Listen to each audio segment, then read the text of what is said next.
We're here to fix the machine.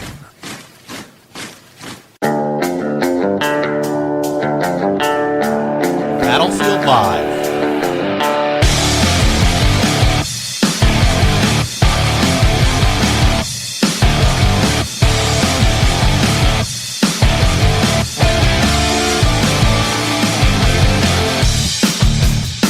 You're listening to the Battlefield Live with Chris and Trey from Lanterns Radio Network, WSHO 800 AM. I want to thank you for joining us on the Battlefield today.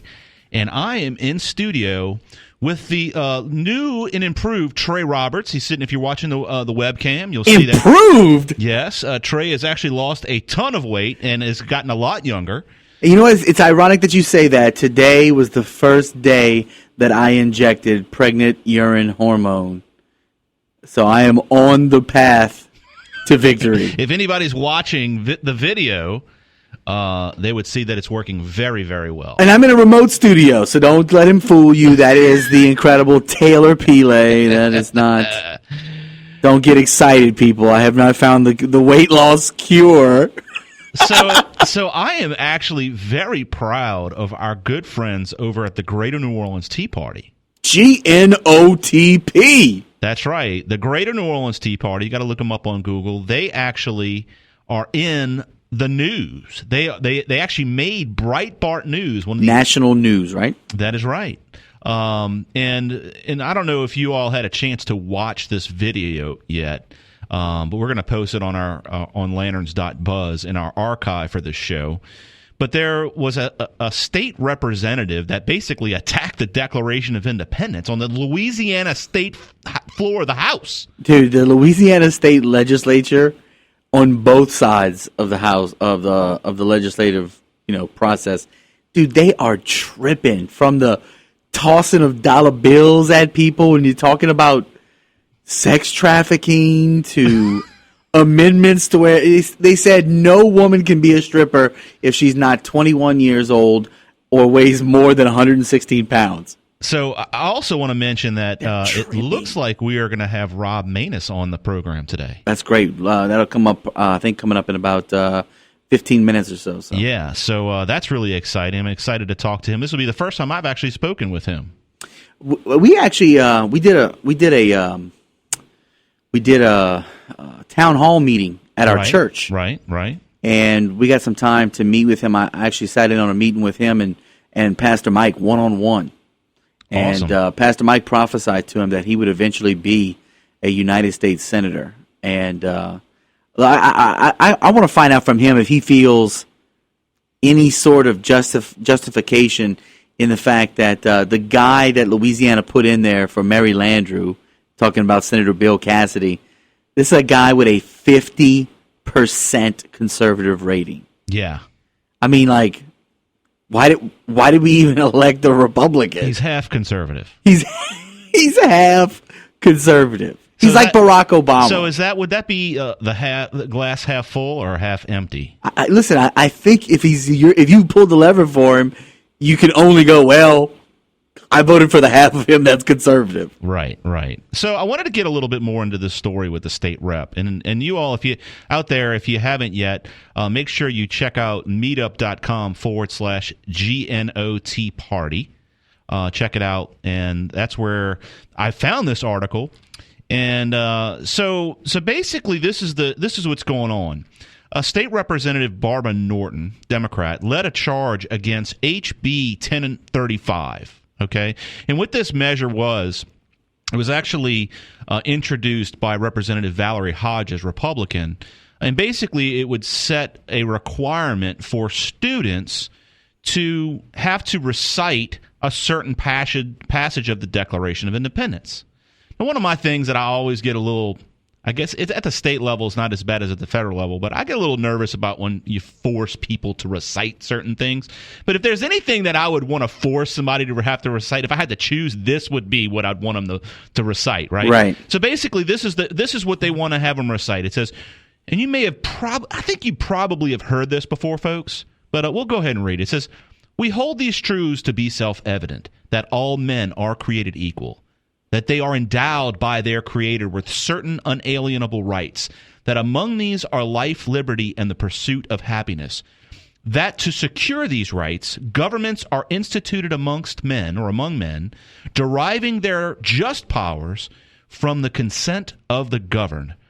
Now, one of the things, Trey, when I read this, I think about how the United States of America is built on this particular document. First and foremost, it is obviously a founding document, but a lot of people don't realize what the Declaration of Independence was. The Declaration of Independence was more than just a letter to the king at the time to say, "Hey, look, we're splitting from you." Right? Yeah. This was a declaration of purpose for the United States. Yeah, an international declaration to the world. Yes, and for all of mankind's history.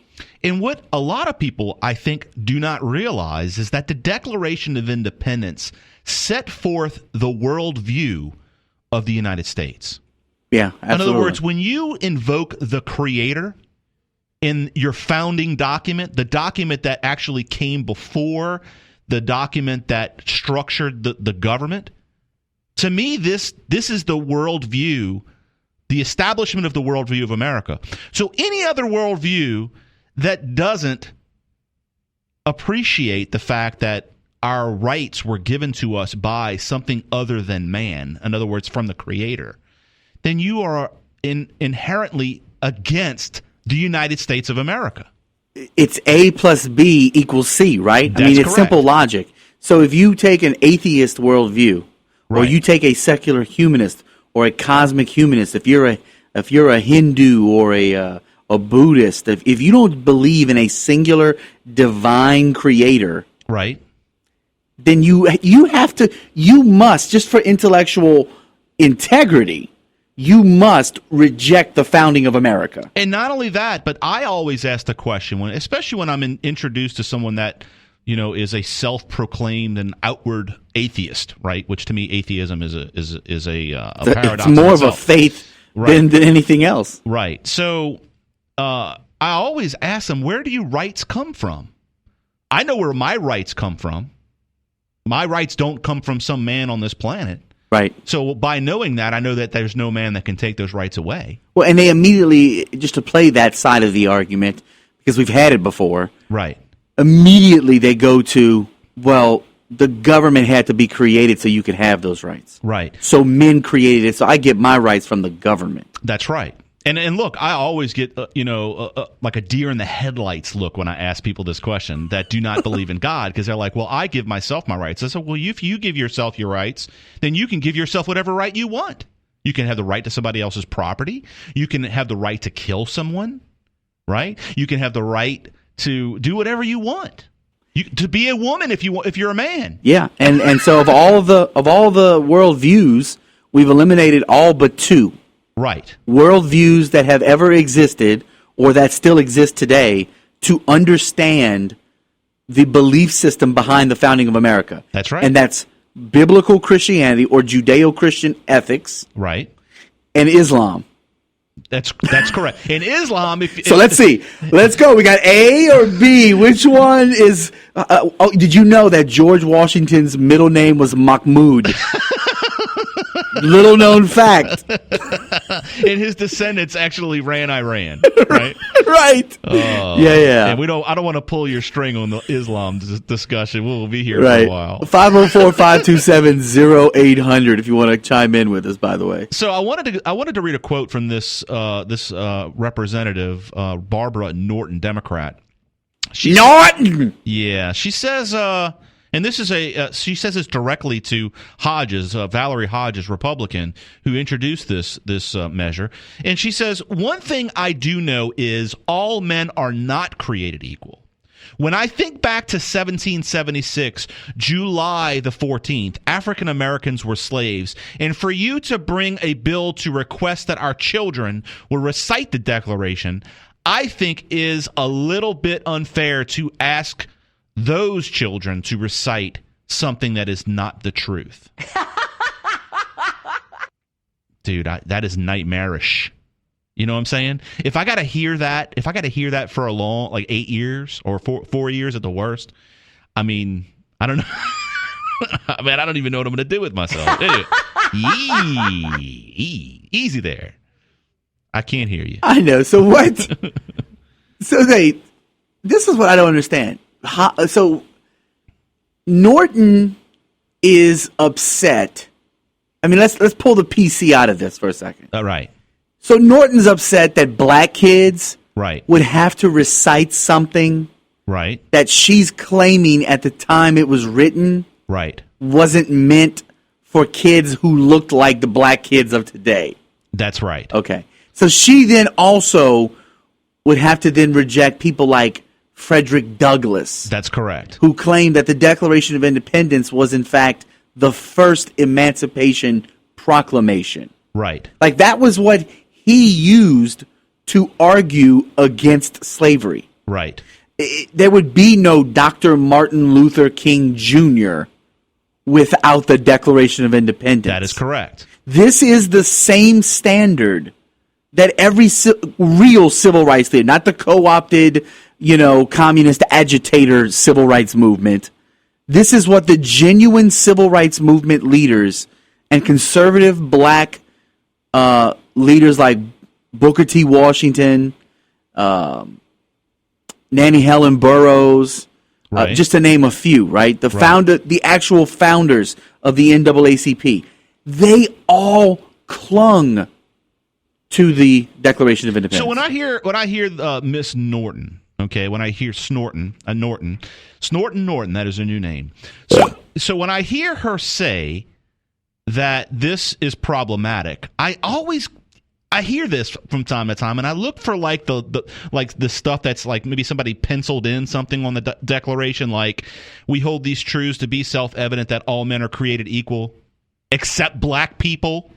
Right? I don't see that clause in the Declaration, right? Yeah, like I only know of one thing that all men means. Right. And it doesn't mean not women. Oh, I see where you're going with there. I see where you're going with there. So the problem I have with Miss Snorton is that that she doesn't realize the historical aspect of not only the Declaration of Independence, not only what the founders did in order to provide a pathway for freedom for slaves and African Americans, as she calls herself, the hyphenated American, right? In other words, she segregated herself. Right. So the fact is, things like the 3/5 clause, right? Everybody gets the 3/5 clause wrong. I say everybody that has a chip on their shoulder about our founding says, our founders looked at blacks as 3/5 of a person, not even a whole person. Yeah, well, before you jump into the Constitution, since we're talking about the Declaration of Independence, right? And God forbid you ever force them to read Thomas Jefferson's rough draft, right? Which one of the grievances in the original rough draft of the Declaration of Independence, right, was how for years the King of England refused to let the colonists in the New World abolish, alter, change, or to limit slavery in the New World. Right. Now, they took it out because they needed to get all 13 of the colonies to sign on to become the United States of America. Right. It's really a stroke of genius. Now, you go from 1776 to 1787 now, and they take the next big blow to the institution of slavery by adding the 3/5 clause. Right. Quick history of it: the North was starting to claim its property so they could get voting rights in the apportionment of the House of Representatives. That's right. And the South was like, "No, you can't. You can't include tables and chairs and land." And they're like, "Well, it's our property." That's and they're right. like, "Well, we want to include our property." He goes, "Y'all are saying that the slaves, we should count them in the census." That's right. But you said they're property; they're not people. Right. So for apportionment, not for humanity's sake, but for right. apportionment, what they did was they cut the South's representation in the House of Representatives by 1/2 by only counting each slave as 3/5 of a person in the census toward apportionment in the House. Right. So if Miss Snorton knew what the hell she was talking about, she would want... She needs to listen to the program. She would want the slaves to be counted as 0 of a person. That's correct. She actually would be asking for something even worse. That's right. So, all right, so I want to go further what she says here. Miss Norton says, one thing I do know is all men are not created. Did I read that already? I sure did read that That's already. all right. It's good. It's good to hear how idiocy is good to hear. It's a learning lesson. Let me read the next sentence. She says, in 1776, Dr. King wasn't even born. She's brilliant, by the way. Whoa, I didn't even think about that. Yeah, she was brilliant because that would make Dr. King like how old? Old. Like really, really old. Yeah, like Moses old. Like predating old. That's right. So she says African Americans were in slavery. So since they were in slavery, the Declaration Actually, African Americans have never been enslaved. That's right. It wasn't Americans at the time, right? Right, but anyway, go ahead. Just ignore that part of our history, like the rest of this she's ignored. Right. She says the Declaration of Independence say we are all created equal. We were not created equal because in 1776, July the 4th. Okay, I nor you. I mean, this is what she says. I nor you nor any of us were born, nor was Dr. King born. So we were in slavery, so she was in slavery. She must be really old too. And to have our children repeat again and again documents that were not even validated, I don't think that's that fair. She speaks in broken English. I wonder if she went to what school she went to. Well, I'm going to use her same logic that she just used, right, to say that I'm going to go out on a limb here. Right. I'm pretty sure she doesn't understand how Jesus works either. Well, that book was written at a time when they had slavery. I know, but he also died. I mean, none of us were born when he died. So clearly, whatever he did back in the day, that's right, clearly doesn't apply to today, according to Miss Norton. So Miss Norton, Representative Miss Norton from Louisiana, she says further. Actually, Miss Hodges rebutted her statement. She says, when the architects of our great republic wrote the magnificent words of the Constitution and the Declaration of Independence, they were signing a promissory note which every American was to fail or to fall heir. So basically, she was quoting Martin Luther King, right? So she was basically telling Miss Norton, that Martin Luther King revered the Declaration of Independence, which she was invoking earlier, right? Right. So I don't know. To me, this definitely needs to be exposed, and I think that the people of Louisiana need to definitely look at Miss Norton. We need to look at her like Hank Johnson. Who's Hank Johnson? You know, Guam will flip over. We got to find that audio. That ought to be like in our intro song. So, all right. Well, look, we're going to do this. We're going to take a quick break, and when we come back, we are going to speak with Mr. Rob Maness. And he is, I'm really excited about talking about it. So y'all stick with us through the break. We'll be back on the Battlefield Live radio program, Lanterns Radio Network, and WSHO 800 AM. When we start our walk with God, He gives us what we need most, an eternal home. But that is just the beginning. I have a home, eternal home. But for now, I walk this broken world. The road to heaven is long and often troubling, but the way to overcome the pitfalls, the detours, the traps, and the perils of this journey is found in one word: abide. Jesus said in John chapter 15 that if you abide in Him, He will abide in you. Cling to Him as a branch clings to a vine. And if you abide in Him and His word abides in you, you can ask whatever you will, and He will do it. That is the power of abiding in Jesus. Walk with me and never leave. Ever close, God, abide with me. A message from Sunshine 800 WSHO.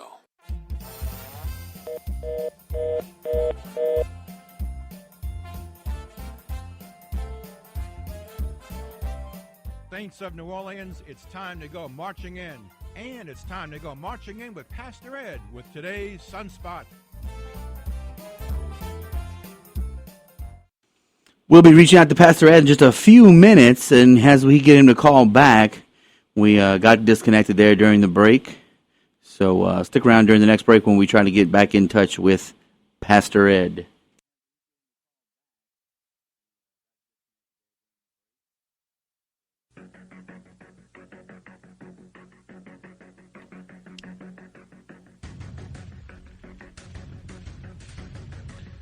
Thank you for joining us back on the battlefield. You're listening to Chris and Trey from Lanterns Radio Network, as well as WSHO 800 AM. Trey, what's the number everybody can call in? 504-527-0800. So with no further ado, I wanted to bring on our good friend, Mr. Colonel Rob Maness. How you doing, Colonel? I'm doing great. How are you guys?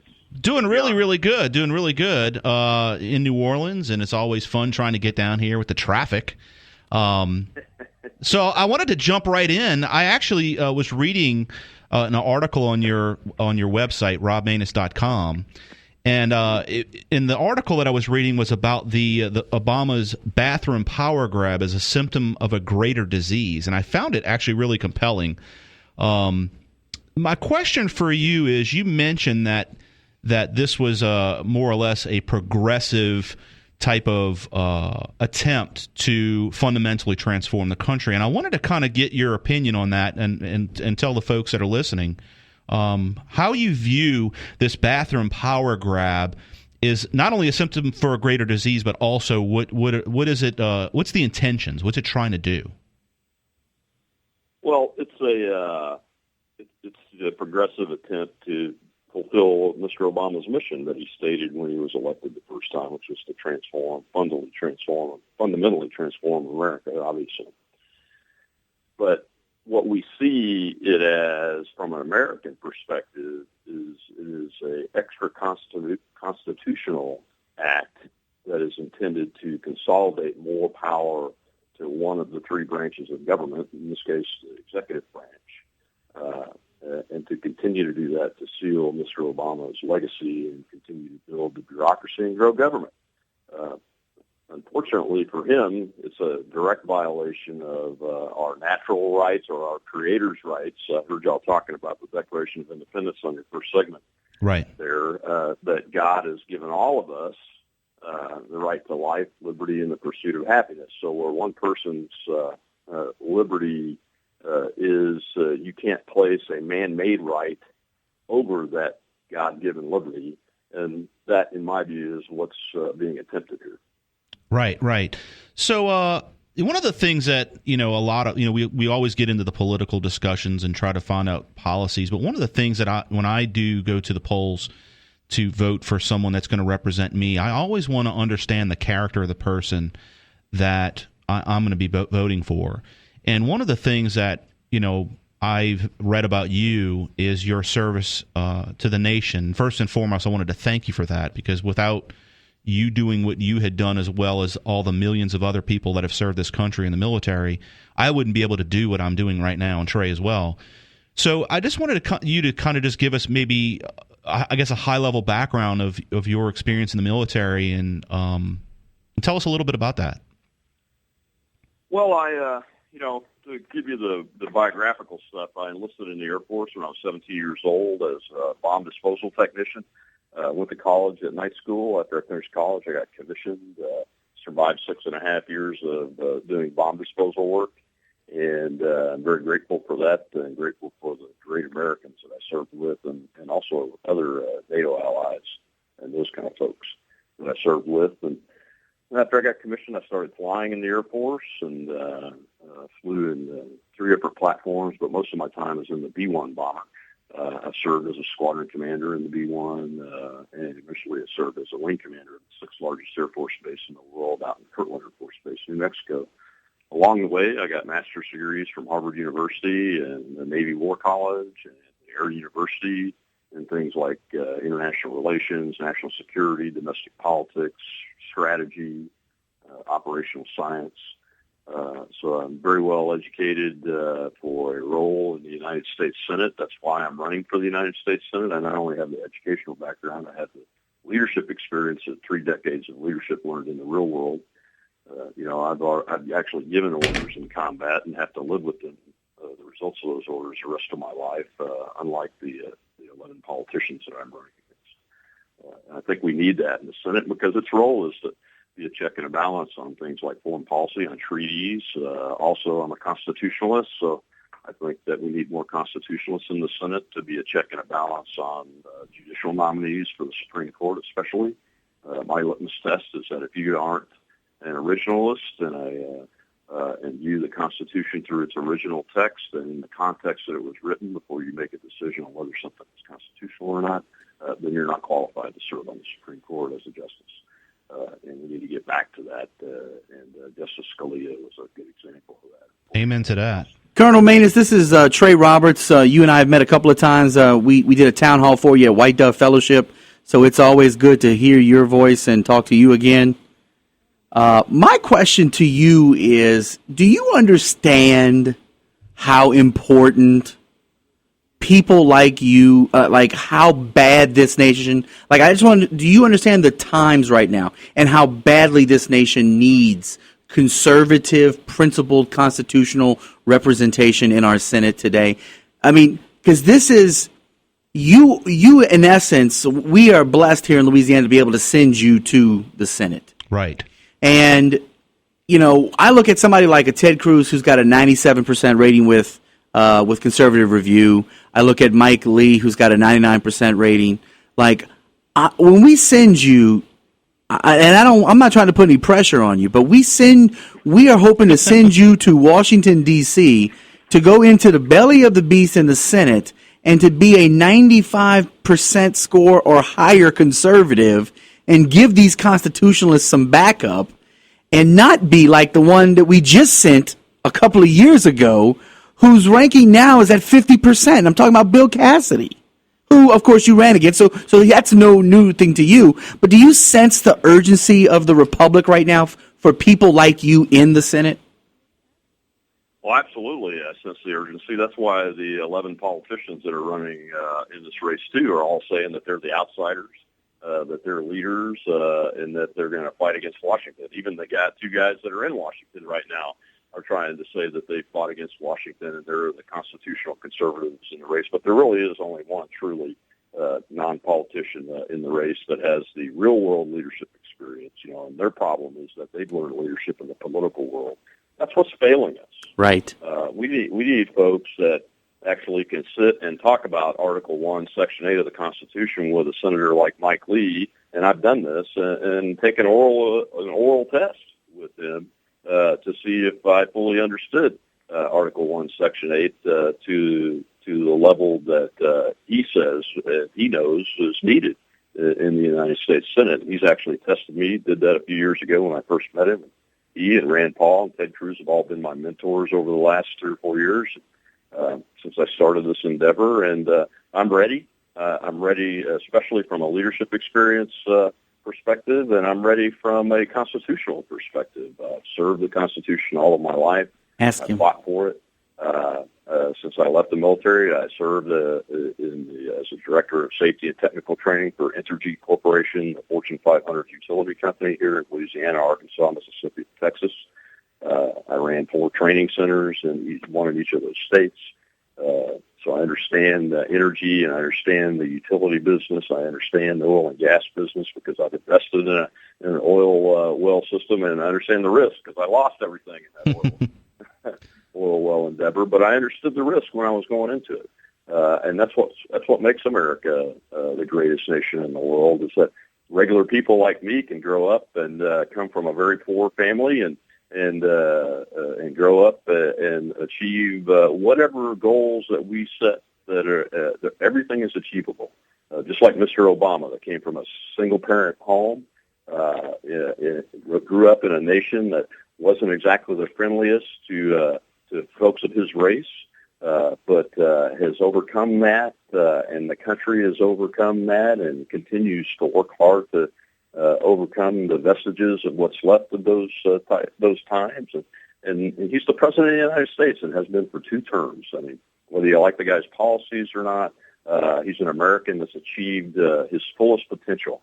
And that's what our country's all about. I just wish the other side, the lefties in the country, would understand that it's about the equality of opportunity for every individual in America, right, as opposed to the equality of outcomes. That's right. We're talking to Colonel Rob Maness, who's running for Senate here in Louisiana. Colonel, let me ask you this: Do you see that this country is in great peril, and that if we don't turn this ship around, that we'll end up just like any other country around the world that struggles with the freedoms of their people? Well, absolutely. I wouldn't. I'll be honest with you. I wouldn't be running if I didn't think we were in great peril. As my wife said to me the first time I proposed running for office at this level, she said, "Rob, why us? Haven't we sacrificed enough?" You know, my youngest son is 11 years old, and the first 6 years of his life, he moved once a year, and he was born between combat deployments. We almost lost him during a combat deployment. When he was 2 months old, I left on my last combat deployment. Wow. You know, so if I didn't think the country was in great peril, I wouldn't be doing this. I'd be sitting here at home trying to, make my millions or whatever it is my goal might be. But I'm very concerned about what's going on in our country, what's happening to our culture of Americanism. And I believe that all Americans, no matter where they come from, I'm from a family of immigrants myself, just 200 and something years ago. We have all become Americans, and we all need to assimilate as Americans and take that oath when we take that oath to the Constitution, whether it's as a naturalized citizen or going in the military, that we really understand what it means. And that it means that the Declaration of Independence is the foundation for that Constitution and the foundation for what we are today. Right.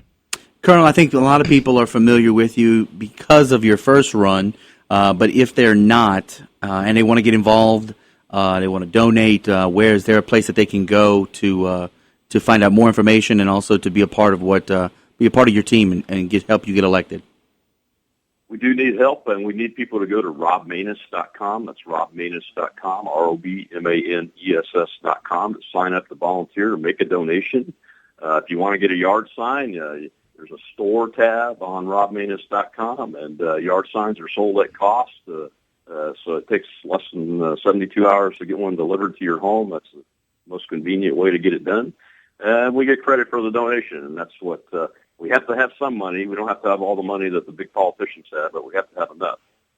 So we appreciate everybody's help there, and we appreciate everybody volunteering, because it takes a large volunteer army to get this job done. And we're well on our way to getting the job done. We have high statewide name ID now because of the first race and what we've been doing the last year. We have high favorability ratings, even amongst Democrats. I'm one of the only 2 Republicans in this field that have favorables amongst Democrats. And I think it takes a good coalition for everybody to win. Colonel Maness, thank you for being a part of the program today, and we hope to have you back on before the election, if that's okay with you, and definitely hear about how things are going. Well, thank you very much. I do want to say I'm a proud member of the Greater New Orleans Tea Party. I heard y'all talking about them before. I'm proud of them. I'm proud of Valerie Hodges, and proud of Mike Johnson, and I hope that the folks that are opposing that bill about the Declaration really take to heart some education and go read up on all of the history, not just the part that they may be familiar with, and really figure out what the foundation of America is and why it's been good for everybody, regardless of the color of their skin or their background, and why we need to honor that foundation, and all of our kids need to know it.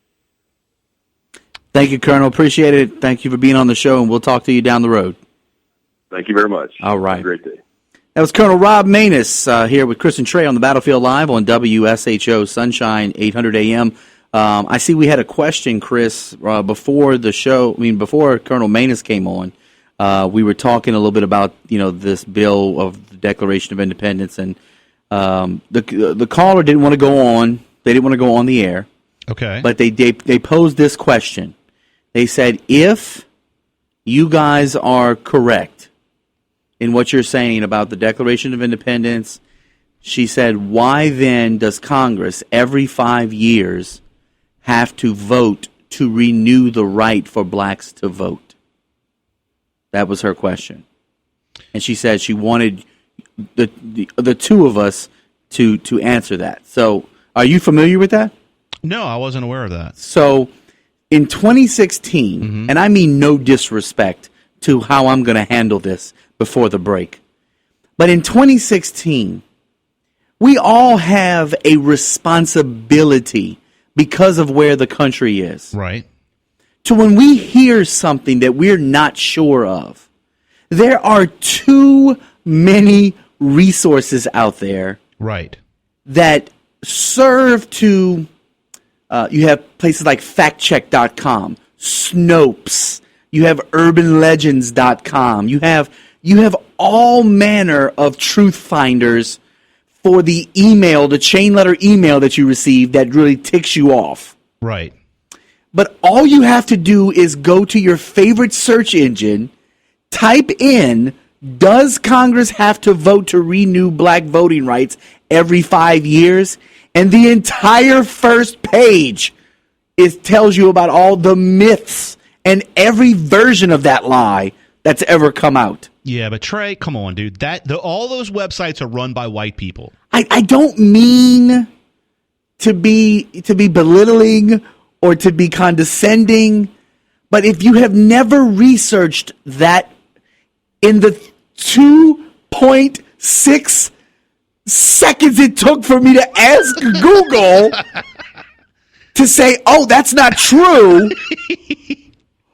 And I guarantee, and listen, the caller was noticeably upset.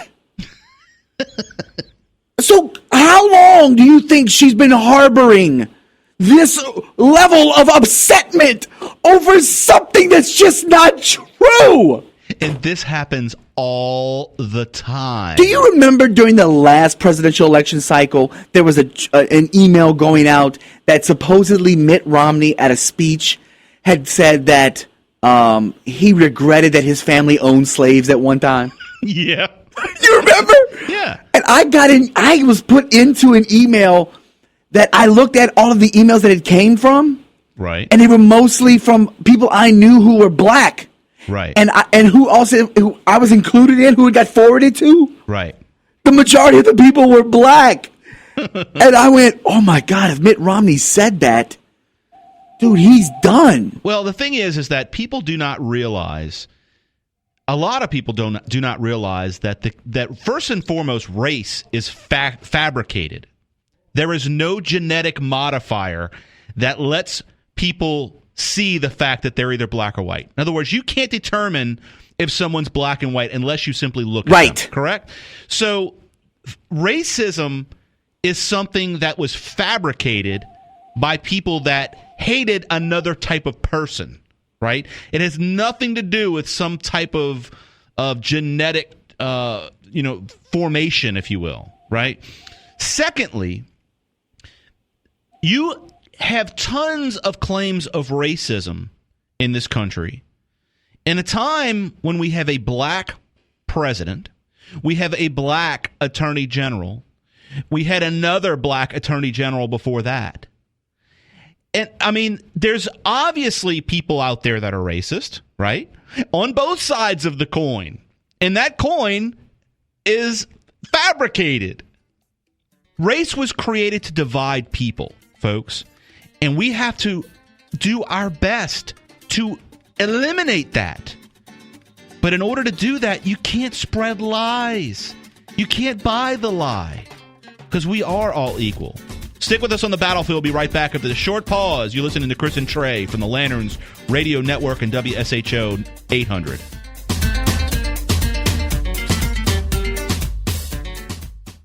This Christmas, we invite you to remember God is powerful, perfectly holy, and clothed in majesty. And He is also good. You're a good, good Father. It's who you are. It's who you are. It's who you are. And I'm loved by you. Sunshine 800 WSHO.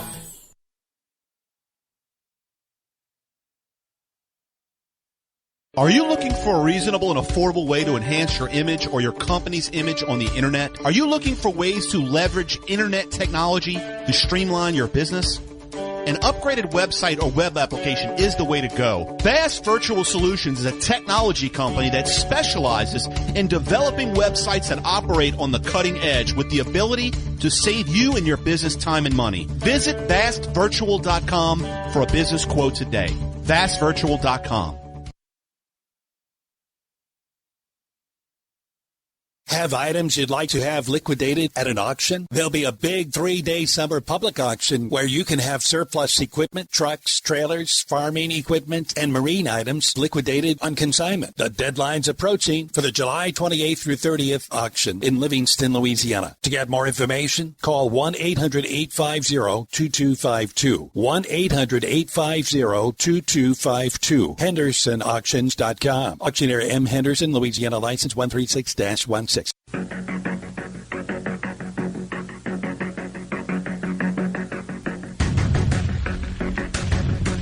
Thank you for sticking with us on the battlefield. It's amazing how there's so much technology in here. I can't figure out how to use any of it. It's a button, bro. It's a button. So that was really cool to talk to Rob Maness. Absolutely. He's awesome, man. Look, he's a regular dude, man. I mean, he pulls up in his Ford F-150 wherever he goes, man, all over Louisiana. So I wanted to get into this conversation about Donald Trump. So Donald Trump was asked about whether or not he would debate Bernie Sanders, the outward socialist that is running for president. That seems like he's doing it for I don't know what reason, because he's not going to get the nomination. But Donald Trump backed out today. I actually thought this was kind of clever if he was going to debate Bernie. I mean, because a Chihuahua with any common sense could debate Bernie. I don't know. Listen, I had mixed feelings about this. You thought that Trump was going to go down in flames? I don't think listen, here's what I thought. I thought, okay, it's funny if Trump is trying to get Hillary voted off the island. Right? It's like a clever move on Big Brother. Right. It's a great thought pattern if you're on Survivor and you're running around in a loincloth on the beach. Okay, I'm thinking, okay, so he's going to eliminate Hillary and it'll just marginalize her and then she'll just get voted off the island. That's the first thing. I was thinking, brilliant. But then I'm like, wait a minute, you're going to give a socialist a Trump platform? Right. I mean, look, I see people with a Bernie Sanders bumper sticker, and I'm like trying to drive up to see what stupid looks like. So you thought you don't want to give him the platform because you're afraid that people are going to buy it. Aren't they? I mean, listen, Hillary, she's as crazy socialist as Bernie is. Dude, do you think he would have went all Vladimir Lenin like I don't know, like a wrestler on against him? So look, I think they would have been a very interesting thing. But then again, I don't think that Trump is I don't know that he could debate the whole capitalism thing. You know, I mean, granted, he is a successful businessman, so maybe it just he ain't no Ted Cruz, right? Debater, right. You know what I mean? Right. So they're gonna just call Bernie old and crazy the whole time. All right, so we got a couple callers. Yeah, they're up on the screen. Oh, okay. What? We never used this screen. We got Horace on line 2. Let's check it out. Oh, Horace is not on line 2. How about Brian and Metairie on line 3? Brian, you there? Hello. Hello. Brian. Yes, good evening. How you doing, Brian? Well, I'm very impressed. Whoever did the rebuttal with the lady on the phone on the blacks that have to re-register for voting for every 5 years, right, said so much with one breath of air. I mean, you cannot be a smoker. That would be the illustrious and infamous Trey Roberts. Healthy Lungs Roberts. Healthy Lungs Roberts. I received that. Yes. I believe it would be a mistake if Mr. Trump did do the Bernie Sanders spandex dance, only because it would take away from the heat that is on Hillary Clinton right now. They got to keep the fire under that lady as long as they can and as hot as they can. And if he would do the debate, Mr. Trump would probably enjoy it. He might be able to hold his own, though Bernie Sanders has more information on capitalism and Constitution, because Bernie does know the Constitution because of what he's fighting against the Constitution, because he wants a socialist spandex incorporated system. That's exactly what I was thinking, Brian, because if he, as much as he has worked against it, he's had to have learned it. Right. And here's the thing, Bernie's, like his home run zone where he knocks him out the park is when he gets all riled up and he's talking about the 1% and the millionaires and the billionaires. And he's going to be standing across from a billionaire. Oh, yeah. That's what I'm saying. I thought he'd get all like Vladimir Lenin on him, like standing on his tippy toes. It would be entertaining. It really would. But I would hate to see, right now Republicans were given a gift. They were given that report from the State Department themselves against Hillary Clinton. You don't get too many of those. And where it goes from here with the FBI, who knows, especially with the ink pen that Mr. Obama carries with him. But I would just hate to see any pressure taking off, that would be taking off of Hillary Clinton. And I'm glad he did that. Maybe one day they can sit down and have coffee and they can tape an old 78 record and they could sell it for the days gone by interviews. Brian, what about this? Bernie Sanders really hasn't gotten the sort of media coverage that Trump has gotten. Well, but he has. Well, and Trump hasn't gotten. When you look at the dollar amount of news, Trump has gotten billions of dollars, only topped by Hillary. So if now at this late stage you give that kind of coverage, because it would break the first debate record. There's no doubt about it. And you give Bernie Sanders that sort of platform. I don't know if we put it back in the box. It would be a double door open with many spotlights, but where he's getting big coverage is overseas, and the American press is not picking it up. They know about it, but they not putting it on the air in the United States. Bernie Sanders is getting humongous airtime overseas. Thank you, Brian. Appreciate the phone call. Are you looking at the chat room right now? Yeah. Anything interesting? Yeah. Let me ask you this, Trey. I'm going to ask you what you think about this, because this is what's going on in one of the comments made by, is it Norman or let's see, Nolman02. It says Cruz signed a pledge to support the nominee, but has not. What does that tell us? What do you think about that? I think it tells us that pledges are stupid. Yeah, but I mean, if they're stupid, then why would you make the pledge in the first place? The pledge was done by the RNC, and at the time you take the pledge, you're assuming you're going to be the nominee. So, of course, you're going to want everybody to pledge, but nobody would. Jeb has now voted the pledge. Who's the other guy? Who was the chick running from South Carolina? Your favorite female senator? My favorite female from senator. South Carolina. What's the chick's name? Lindsey Graham. Lindsey Graham. Yeah, he broke the pledge. Here's the thing. I don't think it says anything. It says nothing whatsoever up until the point where it looked like Donald Trump was the presumptive nominee.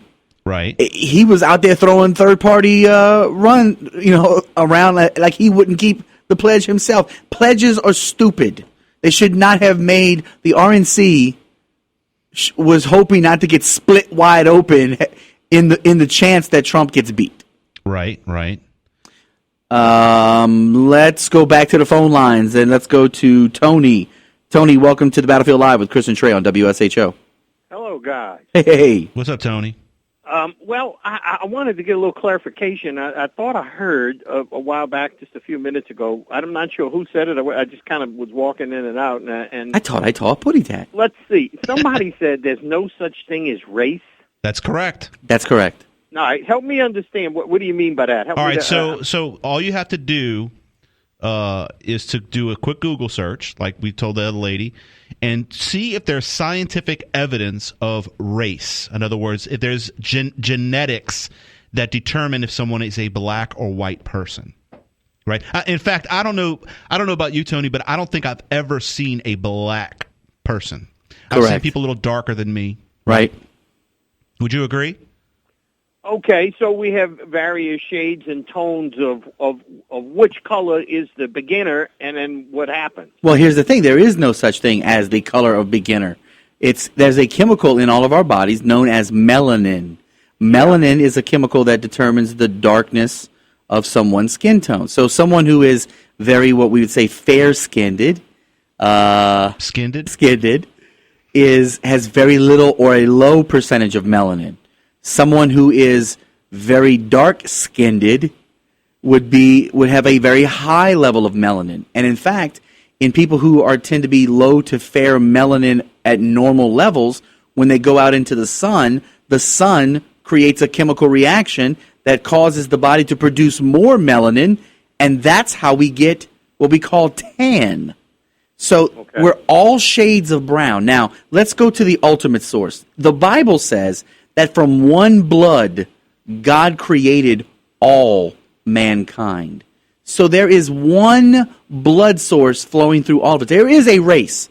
It's the human race. But the false paradigm of black, white, brown, yellow, red and yellow, purple, green, and blue, that's just a false demonic paradigm. And quite sadly, the church has even bought into that lie. So what about the term ethnic?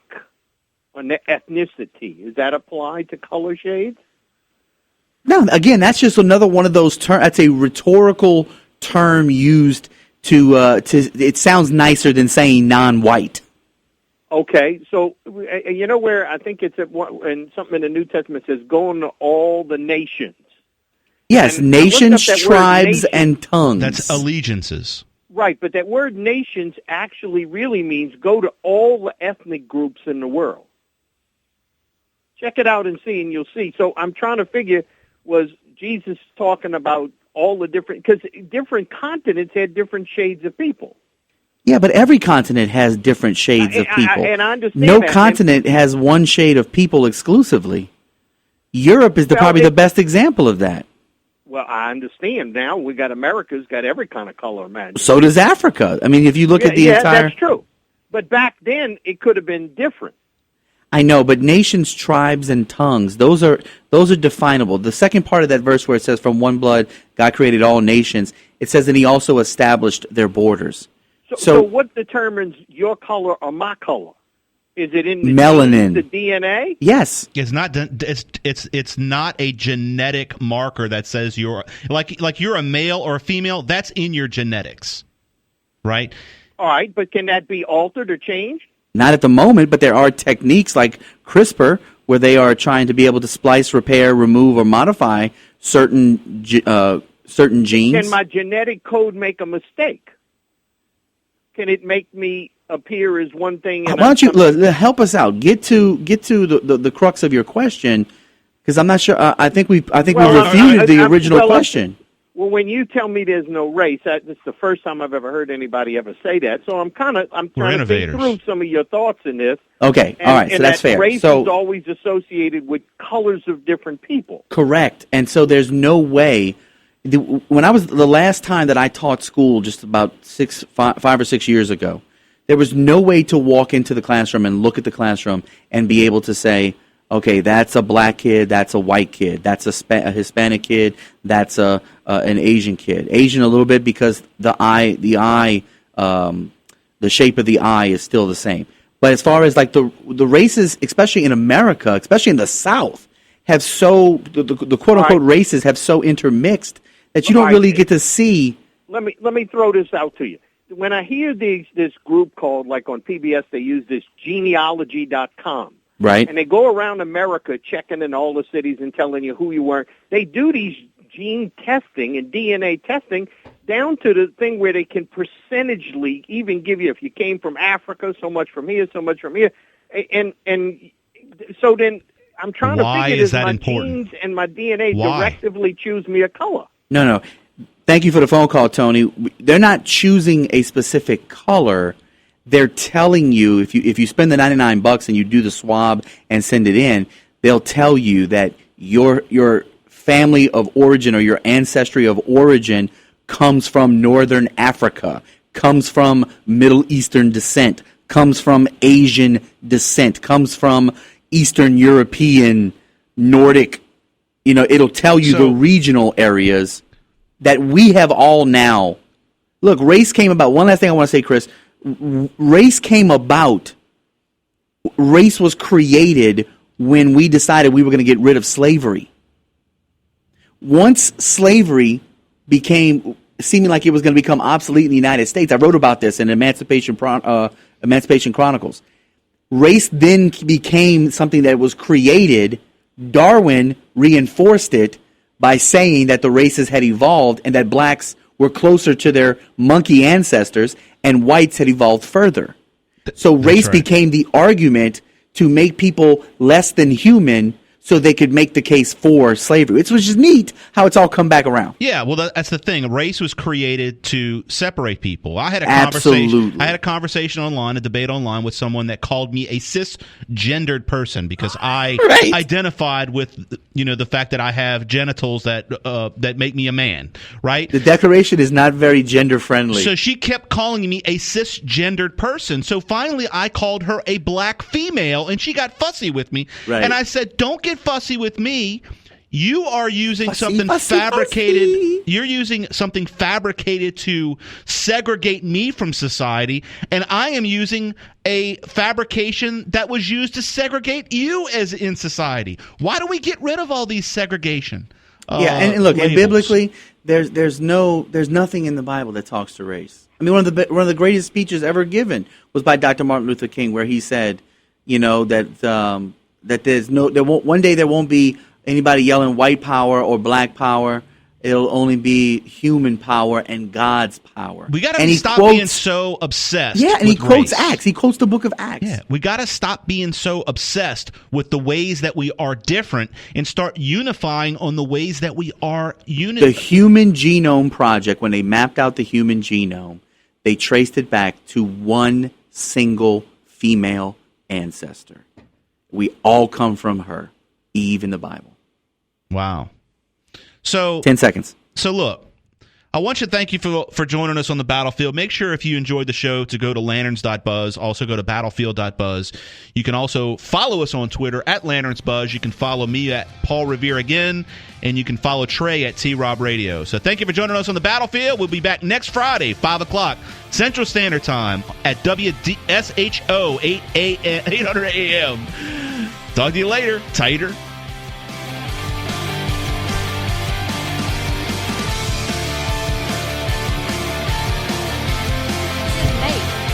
What difference does it make